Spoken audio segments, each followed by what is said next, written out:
Okay, hello everyone. We will be starting in approximately 1 minute. We're just waiting for our other members to join the call. Thank you for joining us.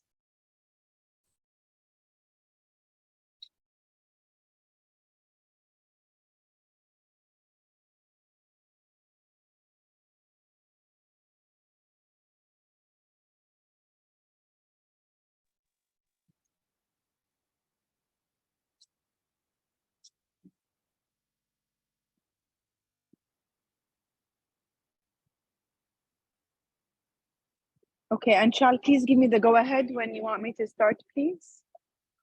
Rosanna, just 1 more minute, we will begin from there. So good evening, friends. Whoever has joined us in this PMI UAE chapter webinar series, welcome back. If you're joining it once again or the first time, we welcome you all to share this knowledge sharing session with all of us. Looking forward to have a 1 good hour with all of you. And then we have our marketing director Rosanna with us, event director Rosanna with us here, and we are also having a speaker who will be definitely going to share a lot of things together with us. So Rosanna, I think you are good to go, 7:02. Perfect, thank you very much. Welcome once again to our webinar series. Today we have a dear friend, a dear colleague, a dear ex-director. She used to work with the PMI UAE chapter as the marketing director before she moved to, I think, San Francisco, where she got a job there at Apple. Before I start with Syreeta and before I move on to Anshal, I'd like to remind you that we have an event on Sunday, March 19th at the National Archive with also an amazing speaker who will go ahead and speak about the artificial intelligence and all this AI world that we are in as of now. Once again, thank you so much for joining us. We're very happy that you're with us here. And I'm going to hand the floor to Anshal. Anshal, thank you very much for your time. As usual, Olomidi, Bhavin, and Syreeta, good luck today. And I can't wait to hear from you. Thank you once again. Anshal, go ahead. Yeah, so good. Thanks a lot. Thanks a lot, Rosanna. I think it was wonderful to hear you back. And then thanks for letting the audience remind themselves about our face-to-face event, which is just on the door. So good. Yes. So my name is Anshal, as you must be knowing, guys, and I'm your host and moderator today for our webinar series. And this webinar, we are going to talk something different. What is it? Its topic would be for us is forging a positive and social influence in what? In fashion industry. Okay, so that's very different now. What we have been doing the previous webinar series, this is going to be different for me, definitely for me at least, and for quite some of you as well could be. I'm being joined with my backend colleagues at Olimud and Bhavin as well at the backend, who have helped us to set up all this floor with us. I would definitely start with housekeeping notes. What should you expect from this webinar? We'll try to keep this webinar on time of 1 hour. Of course, we will try to launch before we launch to the topic. We also have a set agenda. We will go through a brief introduction to our chapters, PMI UAE chapter introduction. With the core webinar presentation, we will also give a time to do some kind of question and answer as we normally do. As well, we will try to encourage all of you to share your comments into the chat. But if you have questions, try to be specifically to put them into Q&A part of the chat there. So where Dr. Syreeta and I are going to do our best to accommodate all your questions within the time frame. We definitely encourage all of you to be much more engaged with us and try to make it webinar as invigorating as possible. With regards to the questions, I will try to give the heads up to Dr. Syreeta here. If we have a lot of questions, which we try to manage in our time. Now, allow me to take my control and then share my slideshow so that you can see the PMI UAE chapter introduction part, and then we will launch the floor with our Dr. Syreeta there. So give me a minute. Yeah, I think this is getting shared now.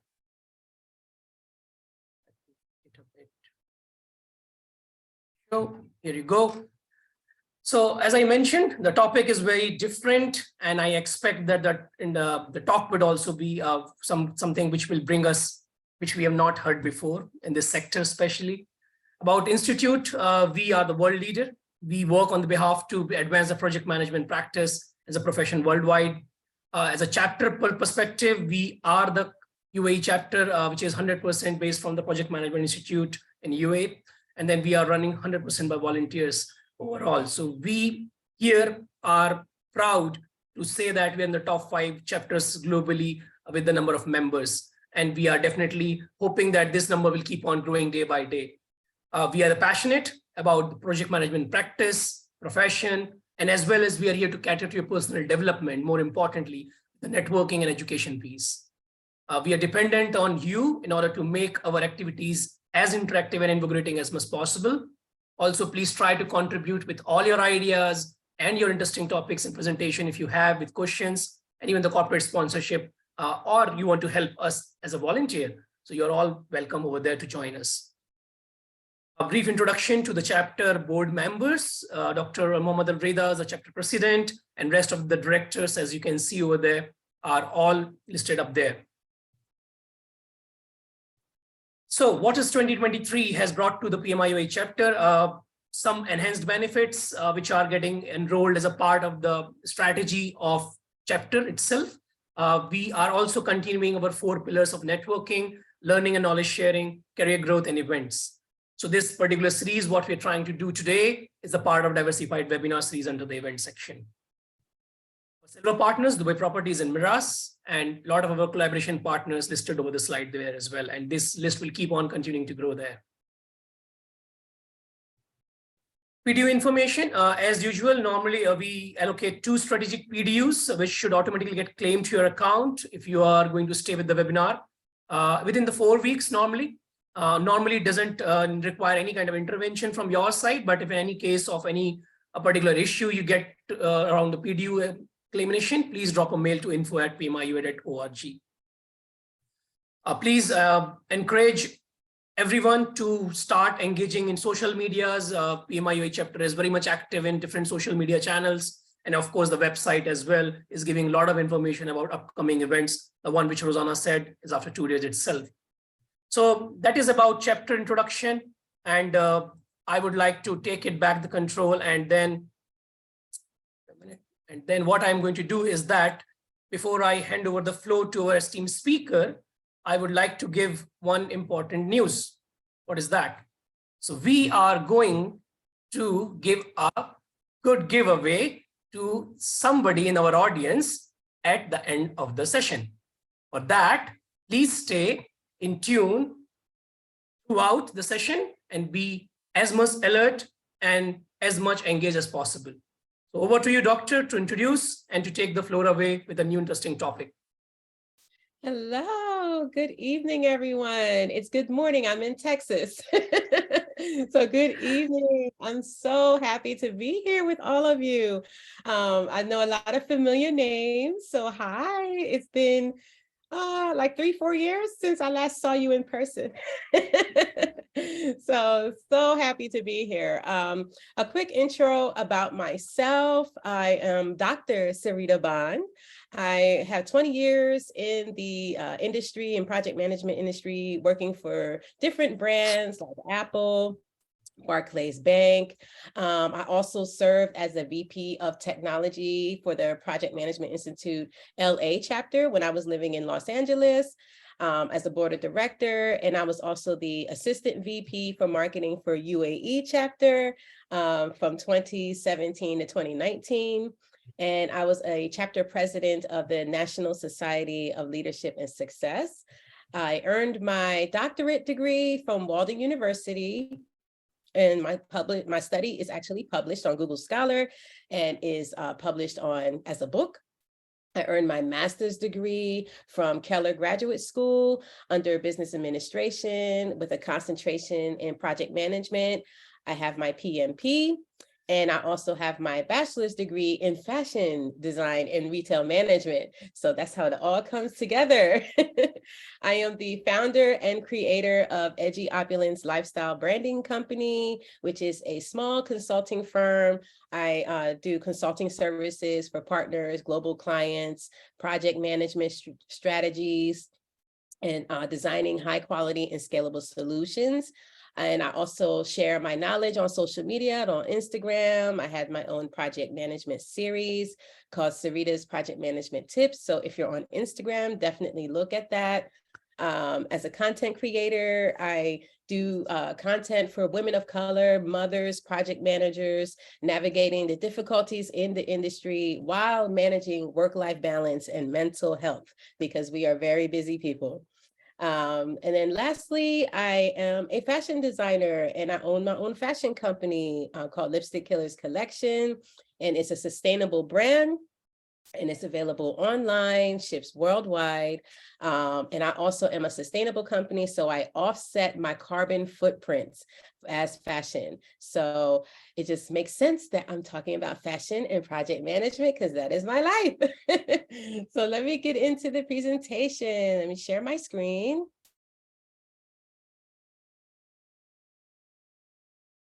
Okay, can everyone see? We're good? All right. So welcome. Oh, we're good? Okay. Welcome to Forging a Positive and Social Influence in the Fashion Industry with Applying a Project Management. Again, I'm excited to be here. Look forward to inspire you to make a positive social impact with this presentation. So these are the things that we're going to cover today. We're going to get into the impact on the environment. What is sustainability? What can we do as a people and as organizations? And the specific project management skills that are going to go into making these changes. And then we'll have a Q&A and the special giveaway, and I will share my contact information. Okay, so the fashion industry experiences exponential sales and growth, close to $2.5 trillion US dollars per year, and 75 million employees. It's a massive, massive industry that the fashion industry accounts for 5 to 10% of global greenhouse gas emissions, though. So there's an adverse effect to how fashion impacts the world. Especially during manufacturing, production, and transportation of millions of products purchased each year. Other gas emissions, of course, come from the industrial sectors, mining, energy, etc. But what's even more staggering is that 20% of industrial water pollution comes from dyes and textile treatments. For example, using the indigo dye on your denim jeans. Those dyes have a horrible impact on the environment. And I found this to be so shocking that in Bangladesh, there were 22,000 liters of toxic waste dumped into rivers by tanneries. This is just unfathomable. 5 trillion liters of water are used by the fashion industry each year, with just 2.6% being global freshwater to produce cotton. But there remains 785 million people in the world who do not have access to fresh water. There is an impact to the atmosphere and the water supply. It's not cool at all. So the other, so there is a negative impact to the water, to the air, to the landfills, though. Now we're gonna, oh, I'm sorry, wrong one. So there's a family in Europe that on average throws away 11 kilograms of clothing in landfills every year. And only 15% of that clothing is recycled or donated. Simply throwing out clothes has an adverse impact because the synthetic fibers, such as polyester, which is almost in every item of clothing, like dresses, t-shirts, those fibers are plastic fibers and they do not degrade, taking up to 200 years to decompose. It's just crazy. And there is also 1 garbage truck of textiles is wasted every second. Wow. These numbers are real. Okay, these are very recent numbers. So not only is it a negative impact to water, to air, to the landfills, now we have to move into the soil. The soil is degraded with the overgrazing pastures of goats and sheep raised for cashmere and wool. And also degradation happened with the use of chemicals to grow cotton. So 77% of Mongolia's soil surface is threatened by desertification with a decrease of 30% of food production over the next 20 to 50 years. So how will we grow food if there's no soil to do so? We really have to think about that.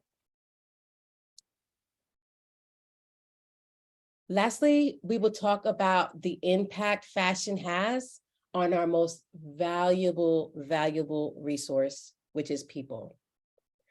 In manufacturing facilities across the globe, from Asia to India to Africa, even the US, workers are breathing in toxic air, fiber, dust, sand.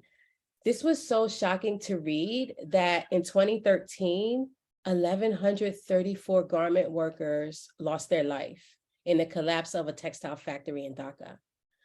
And even more staggering is in 2021, just 2 years ago, 131 workers died and 279 were injured that year alone, just across the board.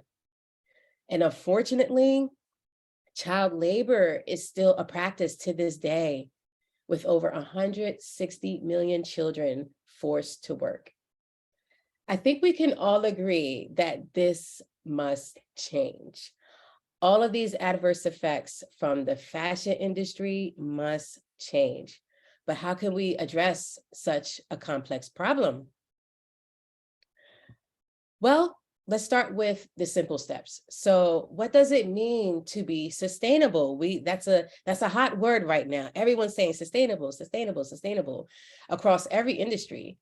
But simply put, that sustainability consists of fulfilling the needs of current generations without compromising the needs of future generations, ensuring a clear, concise balance between economic growth, caring for the environment, and social well-being. And it should be everyone, every person, every company's goal to act and live sustainably. And we can do this. We definitely can do this. So what can we do?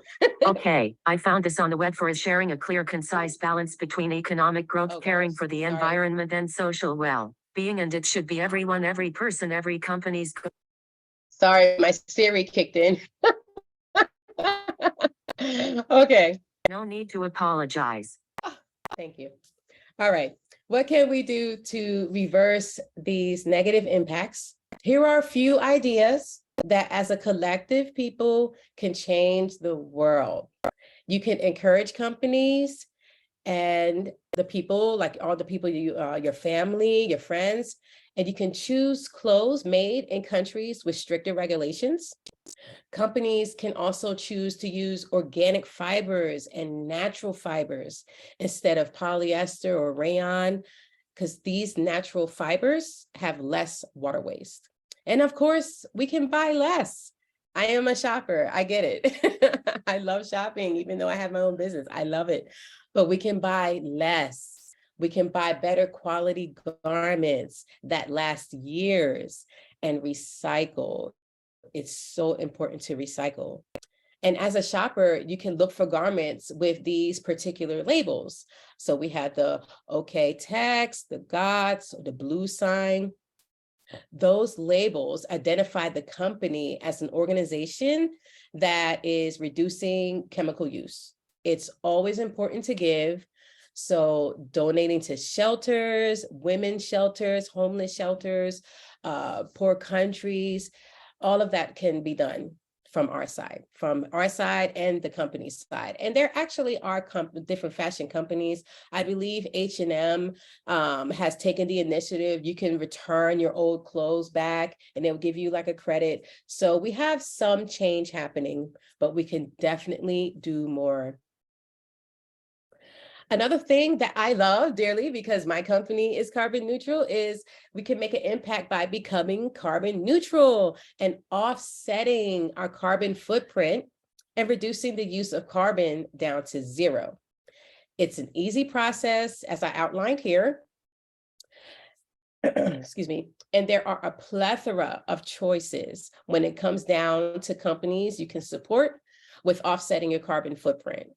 Now, the more complex problems are changing the manufacturing process. That is a wicked problem to solve, but is doable, inshallah.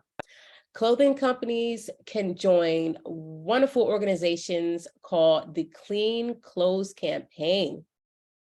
Okay, so with the Clean Clothes Campaign is dedicated to improving working conditions and empowering workers. I love this company because it holds everyone accountable. Government agencies, the factories, the actual designers and clothing companies. It's forcing the change. It's forcing the change. So how can we, as project managers, help fashion companies make such complex problems digestible and easy to accomplish? How can we use our knowledge and skills to aid in this fight for social change? Well, one skill that I've actually studied and became a practitioner is wicked problem solving, which is a toolkit developed for change makers, consultants, and leaders to create resolutions with creative problem solving. So wicked problem solving uses design thinking to nail down root causes of problems, truly define the who, what, where, how, and why. And as a practitioner myself, here's an example of how we can use WPS to solve a complex problem, such as reducing wastewater.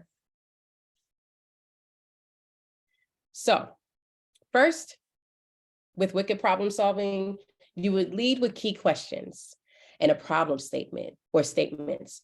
So one example is, how can we reduce our wastewater in the development of our clothing? Very good question. And we've seen the impacts of that. So the next step would be to make the ideas visible with Post-it notes, drawings, visual art roadmaps, maps, diagrams, whatever you need. And the question would be, what does less wastewater look like for us? What does it look like as a company? How can we do this? Next, you would engage with forward steps. So for this example, we will develop a deliverables list of new waste management practices and who will be assigned to these tasks. And next, you would create a play from the above points and leap into the next steps, developing a path to resolution. And finally, when you turn the plays into play sets and process playbooks, you can create a solution that can be tested and used in real time. I strongly believe that incorporating wicked problem solving will make companies figure it out, and they need project managers to guide them. Another skill that will help with complex fashion industry issues is the citizen developer, practitioner, and architect skills. We are in an age of digital transformation. We all know that. And an application can basically solve many of the world's problems. There are so many apps. Well, we need to create some more, okay? Citizen Developer provides the methodologies needed to efficiently create effective and scalable applications, which no code or no code. Although I coded very early in my career, the thought of having no code was exciting enough for me. My hands still feel it. An example of how Citizen Developer can help with the fashion industry problems is creating an application that every department can use to determine recycling solutions. So let's just throw that idea out there. How can we create recycling solutions through the use of an application? And the first step is to create a brainstorming session. But I like to call these types of brainstorming sessions super sessions, because the team is actually developing the application prototypes at the same time. And next, your team will create a product vision board. Similar to the wicked problem solving with making ideas visible. And you're going to discuss how, for example, how this recycling app will fit into the wider landscape of the organization. Now, this is an important step because your goal is to get buy-in from leadership, okay, and the C-suite. So if you can show how these benefits benefit the business as a whole, you are golden. That's how you get the buy-in. And lastly, you will create user stories with ideas and features, create your backlog of requirements, what can be done now, what can be done in a future iteration. And then you will have your full application mock-up of the recycling app ready for UI testing and workflow development. So these skills run in tandem with what we as project managers experience every day in our advancement of knowledge, and what is going to save the world and save the fashion industry. Yes, you can make a positive social impact. It's just, we have to do our part. We really, really do, okay? So that is the presentation, and I hope you enjoyed it. And now we can open up to questions.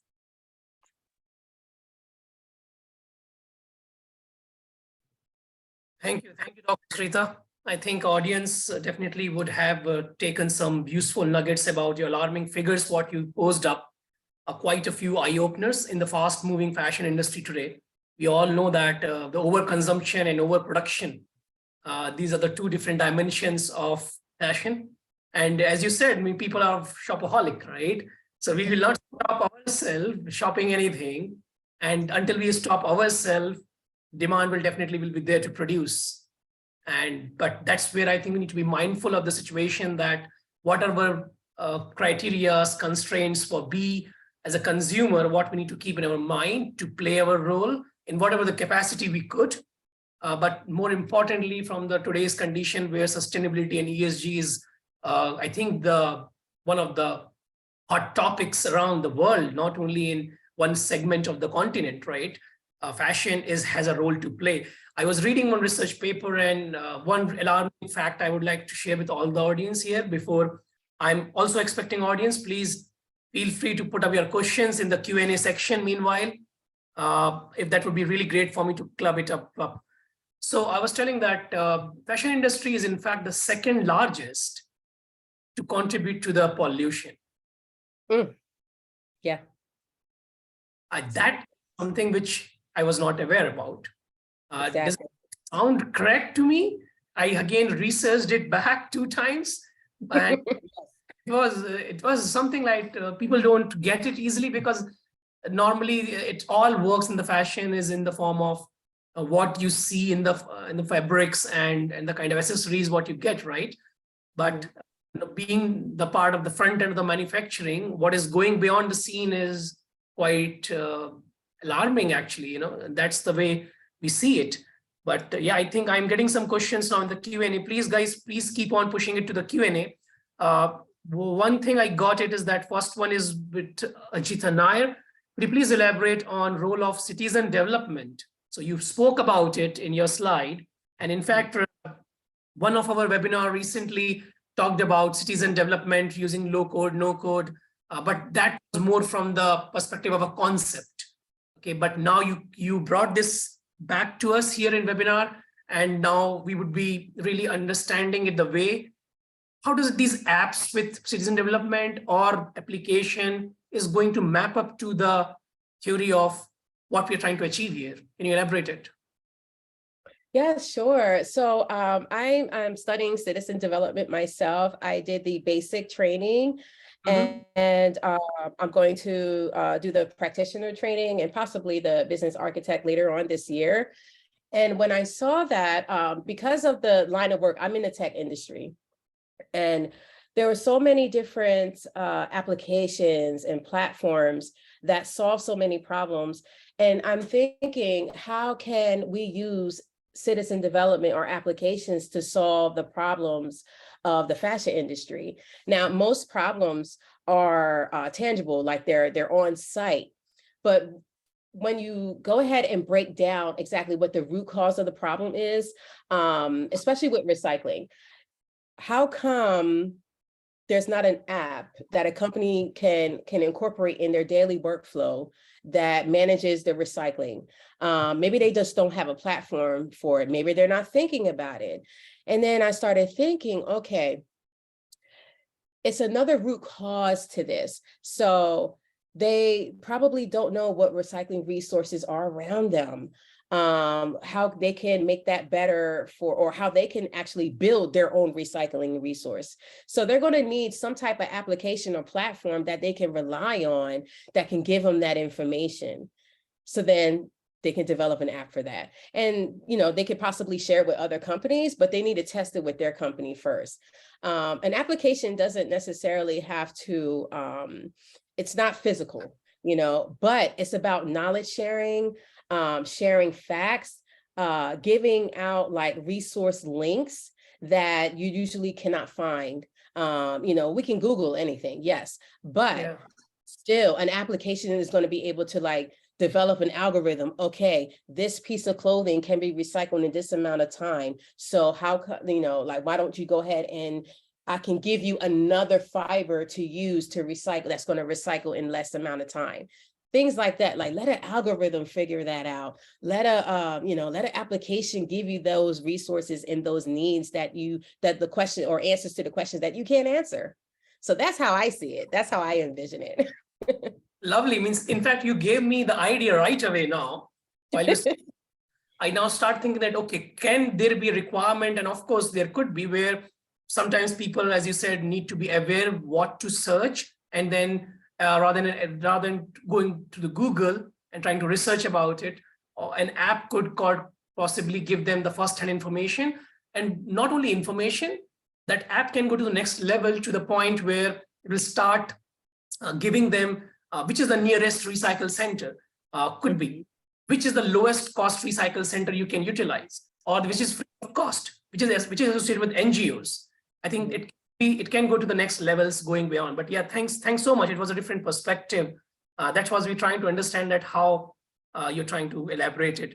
So we have some more questions, Doctor. Good that they're coming up in the Q&A. How do you reduce fabric, from Mr. Amir? What is your thought? How do we going to reduce the fabric waste here?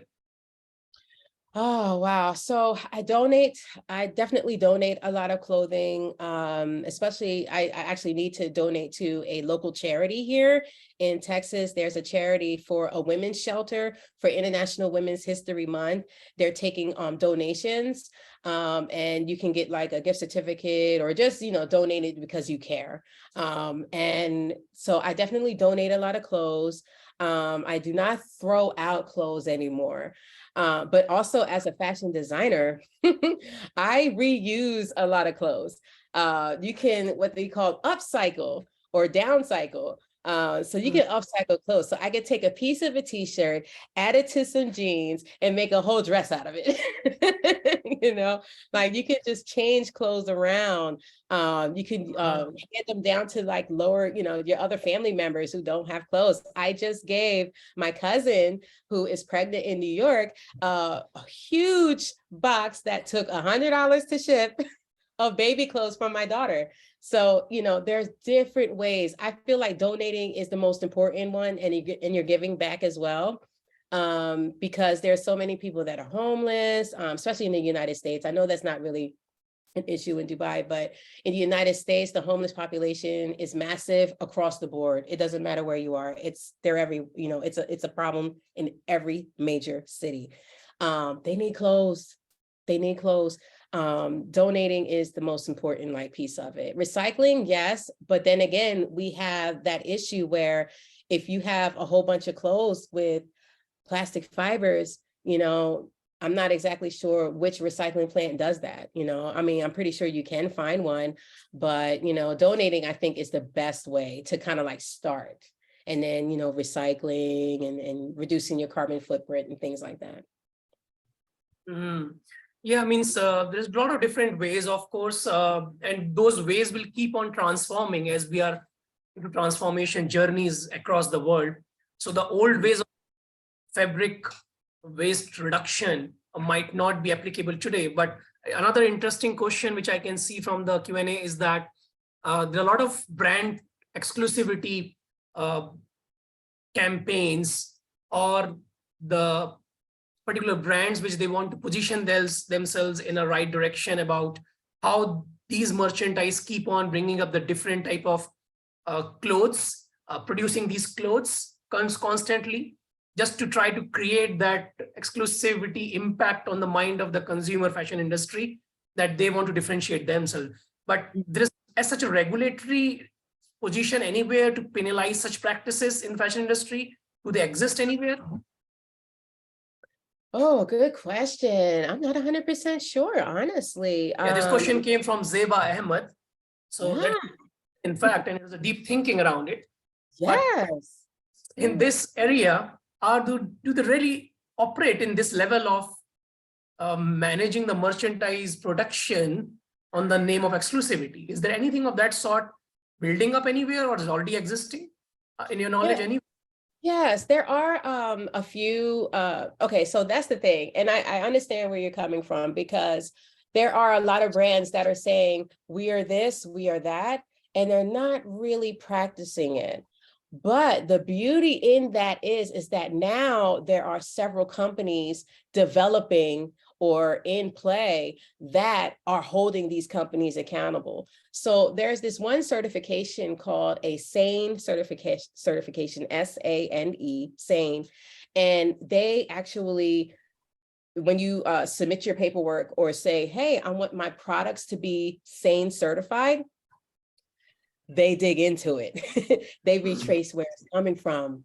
They retrace how your carbon footprint is. They trace what fibers you're using, because you can't just say your product is a SANE certified product or exclusive or carbon neutral without having all of that backup in there and all your research done, and a company actually doing the work to trace down what your footprint is and what fibers you're using, where your products are coming from, who's manufacturing your products, things like that. So it's changing, it's growing, it's a similar like new thing, I think that the sustainability issue and the term sustainability kind of came about within like the last 5 to 10 years. So it's still an early concept. It takes so many years for people to actually like grab on and make it part of the norm. So of course we're going to have some companies claiming they're doing something and they're not. But we'll get there, and I know there are more companies that are holding each other accountable. There's certifications coming through, and those certifications are like government regulated, things like that. But there's always, when it gets into the government regulations and different laws, there's still many laws that haven't been passed yet, or the laws are in limbo because they're trying to, we're so used to, producing in the industrial industry is this way, and now we have to completely change it. So, there's always a fight for change when it comes to the government regulatory agencies too. So there's that, a lot of variables, but I know we're going to get there. Good question. Very good question. Yeah, in fact, it was a very good question there. Some other link question from Riturajan is that, do we have any global plan for avoiding waste coming out of the fashion industry to the environment? But yes, I think we partially answered that already. The global plan as such, there is no industry standard which you can say is a universal standard, but it all become contextual when you talk about in Europe, for example, in US, now in Middle East, Asia, every continent and every place is taking steps in bits and pieces. But yeah, being as a form of the community at the global level, there are a lot of which were discussed in the Economic Forum, for example, where the Economic Forum discussed about the impacts on the climate change. So again, it goes back to sustainability and ESG side of the things automatically. But yeah, awareness plan down the line to rethink before we buy. So Yeah. Ritu Rajan is trying to understand that, yes, I think, do we have any kind of awareness plan down the line to rethink from the consumer perspective before we buy? Definitely there should be. What do you think, Doctor? Yes, definitely, definitely. And that was one of my points there. But the thing is that you have to kind of like know what to look for. You have to know like what to look for. You have to get that that information has to be shared and spread out. So of course, you know, I'm a part of like different sustainability pages that I follow on Instagram and on Twitter. But the information and the research, you know, it's being done. Like I said, we're still in the early phases, so there's still new research coming about, but the numbers don't lie, and the numbers are there. So, you know, we definitely just have to keep pushing the initiatives, keep being vocal about how it's impacting and what we can do. And one thing I did find when I was like doing research for just this presentation alone was that, yes, a lot of people are saying what's happening, but not providing a solution. And, you know, like a really viable solution, a scalable solution, a solution for the companies, the organizations to do. So that's why they need project managers. They need us. They need us to help them because they act like they don't know what to do. They need us to help them figure this out. We need to help figure this out. So, you know, it's still a learning process for everyone. Right. It's work in progress, as you say, you know, it's work in progress at the moment. But yeah, means we as a project manager are in demand. That's a good news. Okay, thanks for reinforcing that. But yeah, we need to come up with a more solution-oriented approach where it can really fit the different segments of the industry. And then more importantly, it should align with the scalability as you just mentioned, you know, it should be scalable rather than just being a local solution, for example. But yeah, I think we are going there. Kabir has pointed one particular area of the thing. So he's telling that he is so shocked that 160 or so children are working. You mentioned in your facts and figure, I think, right? So have you done any research around what measures were being taken to handle this serious issue where, and any recommendation you would like to put forth for the countries and factories who are doing this and combating this kind of issue? Oh, that shocked me too. I honestly couldn't believe it. But when I did my research on I had the link in the presentation, if we're going to share out the presentation, the link of the website that has submitted those facts, just in case. But yeah, that is sad. It's really, really sad. And I know that, you know, in particular countries or regions that, you know, there are regulations and enforcement being done to reduce child labor. Child labor, yeah. But the thing is that it is still happening. And that is something, there are going to be many levels and many variables to that problem. That is a seriously complex problem because you can't be 15 or 14 years old and work in the US without a permit, your parent's signature, anything like that. But who's to say in like a black market or under market that kids are helping their parents with their business, you know? So there's that. And then you just have the blatant areas that are just employing kids 8 years old, 5 years old, 6 years old. So it's like, how do you address that? How do you get the states or government agencies to say that is wrong when it's producing millions of dollars? So there's a lot to think about. That is a super complex problem that has to get everyone involved all the way up. Yeah, I had to think about that. I'm not sure how we're going to solve that one. That's a hard one to do, which is probably why there's still 160 million kids working. Wow. It's really, really interesting. Yeah, it's just alarming and it's very sad, in fact, then because then one side of the industry faces like, okay, we are going with fast fashion, we are catching up with the latest trends, and then other side of the picture is actually is very doomed around in terms of what not only the animals and resources are being spoiled around, but the human race itself is the part of the victim around it. And that's very really important. Yeah, one example Mr. Kabir has himself shared now, for example, that it's good that he has shared one example with all of us, that one of the carpet industry has done some stuff around it, so that to connecting the sellers and buyers in the consuming countries where these carpets are carrying the organization child labor free labels. There's a kind of labeling mechanism, identification mechanism in the manufacturing countries that inspection can go through in terms of organization to access their looms and to make sure there's no child labor practices being employed in order to produce such things. So good. Thank you so much, Mr. Kavi, to bring that insight to the audience there. But very good. Yeah, if there are more questions, guys, please keep coming in. We are really loving this conversation. Of course, the more we interact, the more we will explore. The more we explore, the more we learn.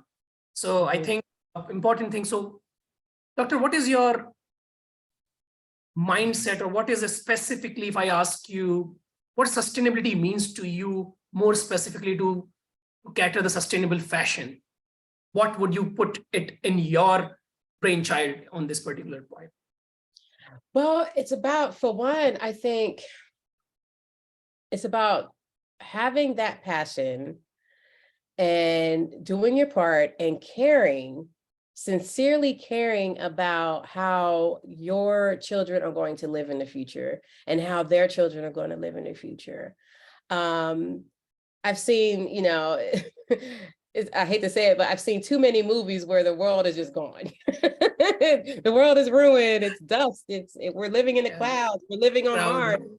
Yeah. They're saying, you know, and it's like, it's kind of like, is it true? Well, why they keep making movies about it? You know, that's, you know, it's a funny thing to say, but it's true, because the world can't last forever. It's not like it's rebuilding itself. It's not like it's replacing the resources that we're using every day. So how can we, like, what can we do? We're smart people. We're you know, we're these beings that are intelligent thinking and created all of these things. How come we can't create something that saves the earth? So sustainability to me is like thinking about the whole world, all the people in it, my family, your family, our children, our children's children, our ancestors, like everything, and making those changes in every facet of your life. And not just fashion too, every facet. Sustainability runs a whole gamut, but I was speaking specifically for fashion because it's so detrimental to our environment. But, you know, that's how I see sustainability, is making those changes, living better, living healthier, and just creating a better place for all of us to grow in, you know, to grow up in, and creating a world that lasts. I don't want to leave Earth. I don't know what everything else looks like. I don't think anybody would like to leave the Earth at the moment, especially we have tourism coming up. But you might have a metaverse. You want to live in metaverse, so you want to leave the Earth now. Good reasons. And I don't know if you know, my daughter's daughter, I don't know where she's going to be at in 200 years. Is the Earth going to be here in 200 years? You never know. But still, it's just thinking about the future, really thinking about the future, and like, okay, what am I doing to be a better person? And how am I helping this world last? How am I making an impact? How am I being socially responsible? I think that if everyone kind of like thought in that way, you would just make better decisions and better choices.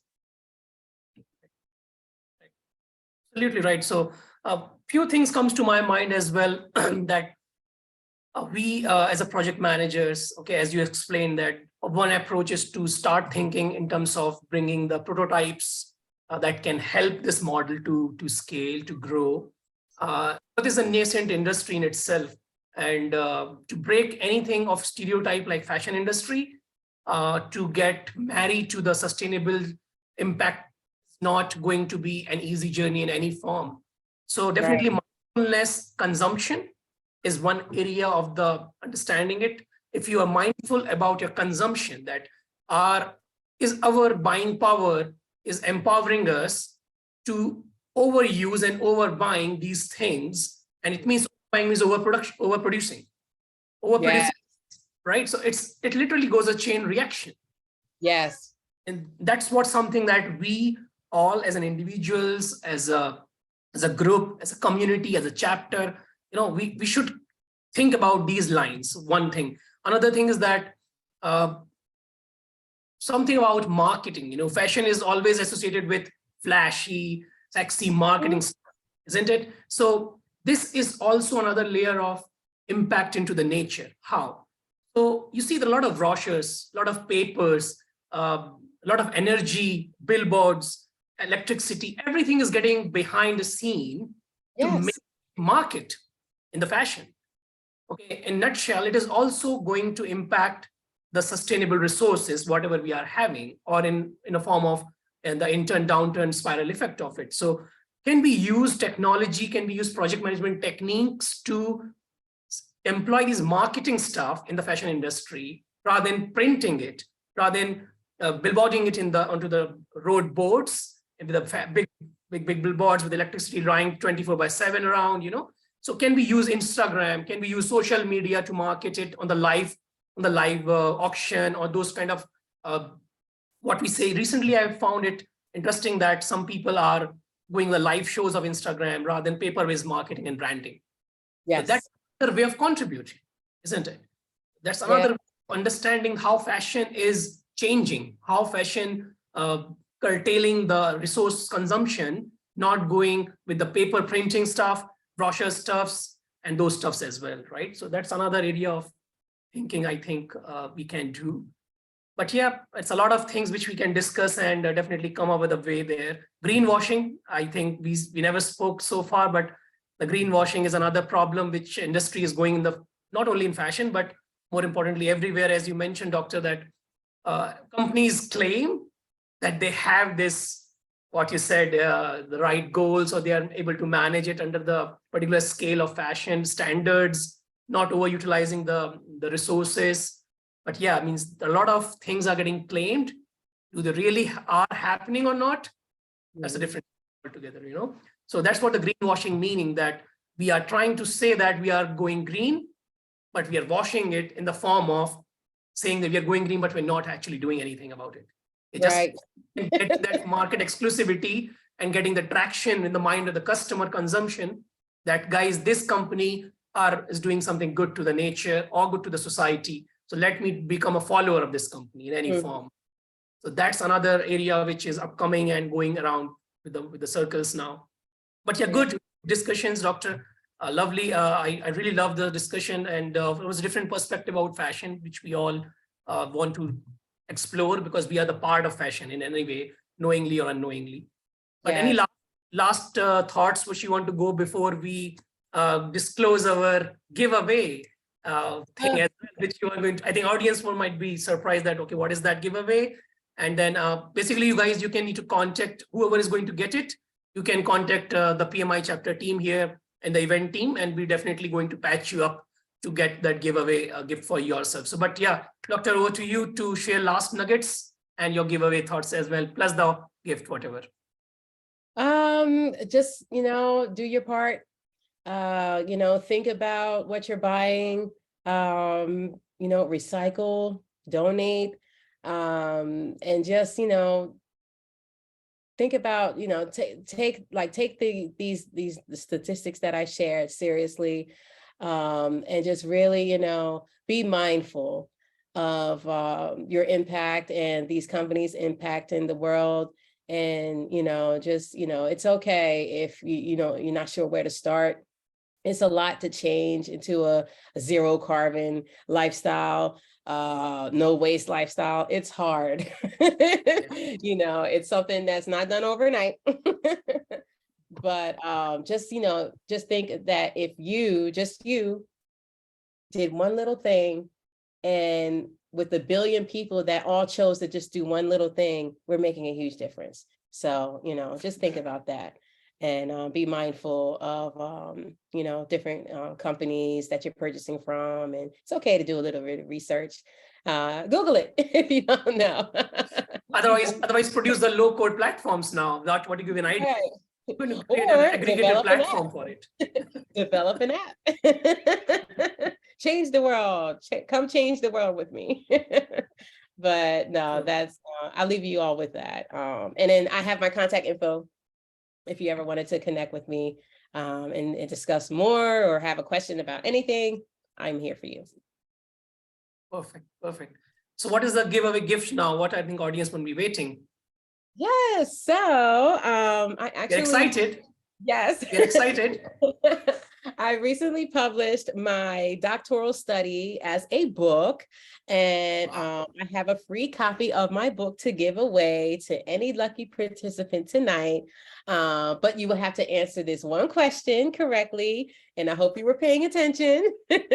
And you will get a copy of my book, signed, autographed, and it's called the International Project Strategies to Reduce the Negative Impact on Triple Constraints. Long title, I know, but this study is based in the UAE International Development Project sector, and it was the study that I became a doctor on. So I will ask this question, and I guess y'all can like see who was the first to answer. So guys, please answer it on the chat section. Let the doctor open the question, but yeah, please open your chat window. If you know the answer, you have an opportunity to claim your gift.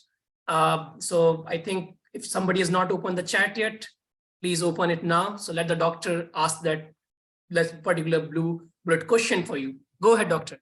Okay, so the question is, what negative impacts or areas of the fashion industry did we cover today, and what project management skills can be used to reverse them? Wow. You don't have to be specific with the numbers, but what areas did we cover? And Okay. the two skills I shared. The two It's skills doctor shared, easy. and what is the areas, what she mentioned. Okay, so here are the answers coming, doctor. You can see over the chat. I need to take your support to understand the right or wrong. You are the best judge for yourself. Okay. Oh, I got to scroll. Hold on. I have my chat closed. Yeah, sure. A lot of questions, a lot of answers are coming. Yeah. See, let them flow. Okay. Let them flow, guys. Let them flow. I think let's give them some time to commit. Yeah. It's kind of a long answer. I will say that. You got to name all the areas and the two solutions. Hi, All Sajina. a lot of people. Yes, that's one only. Okay, guys, you need to answer two things, what she asked. Shows the concentration spanning, you know, that how the attention management need to come and play the role. I'm looking at the answers. Oh, okay, y'all were paying attention. Lord have mercy. Okay. Oh. I don't see the correct answer as a whole yet. You are getting the partial bits and bits. Could Yeah, be. I get the bits. Guys, you can do it better. You can do it better, guys. You know, that something will come from somebody. I am quite optimistic. Yeah. Okay, I'm gonna give you a clue. Okay, Yeah. when I say what areas of the fashion industry, I'm gonna give you two, and then you gotta give me the rest. So we talked about water, we talked about waste, and there's 1, 2, 3, 4 more. Oh, more. Wow. Okay. Okay, so you wrote energy now. Recycling, color energy, dyeing. Yep. Waste management. Okay. Okay. Wow. Okay. Child labor. We're getting there. We're getting there. Yeah. Yeah. Somewhere somebody approaching. Okay. We got water, waste, labor. And there were two, let me see, 1, 2, 2 more. Water, waste, labor, and there was 2 more things we talked about. The impact, the negative impact on what areas? Pollution. Okay. Y'all separating it out. It's killing me. The single issue. Okay. Labor, waste, pollution. Okay. Two more. Ravindra, you almost there. Two more. Ravindra had got 3. Capture. Well, at least y'all were paying attention. Recycling. Two No, more, the Ravindra. You're negative almost impact. There's going to be tougher one actually. People didn't expected that this would be so much tough around it. there.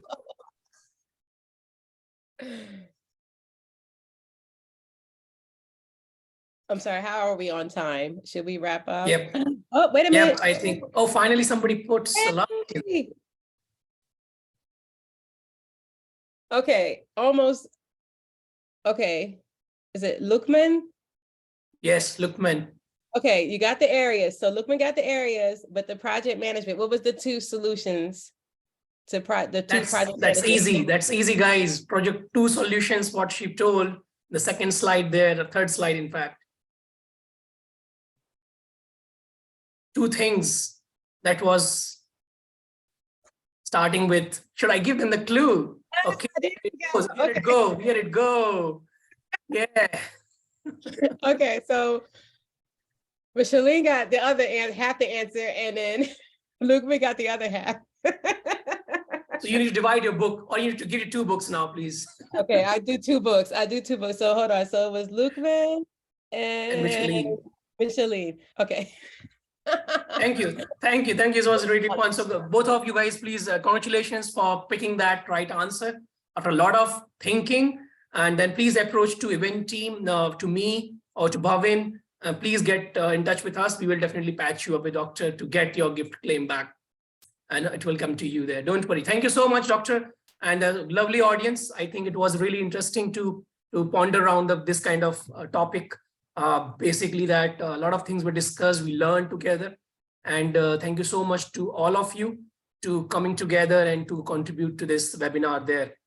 So before I take a final goodbye for today, guys, I would like to say that we are going to do a next webinar only in the month of May now, because of course we are going to land up in the Ramadan. So next topic webinar would be more importantly towards 7th of May somewhere there, but keep yourself updated with the events page of the PMI chapter to register yourself. And also don't forget, as Rosanna mentioned in the beginning, and to register yourself for 19th March, this Sunday, to Abu Dhabi face-to-face event. And I would like to give a big shout to our friends in the marketing team who are doing a great job posting all relevant information to all the social media and events page. We are going to close the webinar today. I would like to thank to all of your attendance and participation there. Definitely, I would not say goodbye before saying the rest of the PMI chapter volunteers who have always been there as a big pillar to success of webinars conduction over there. There is a colleagues from membership team, outreach team, finance and governance as well, who are definitely going to play the role as well and continues to help around this. So until our next webinar, this is Anchal and Dr. Syreeta. Thank you so much for your contribution and lovely topic discussions with us.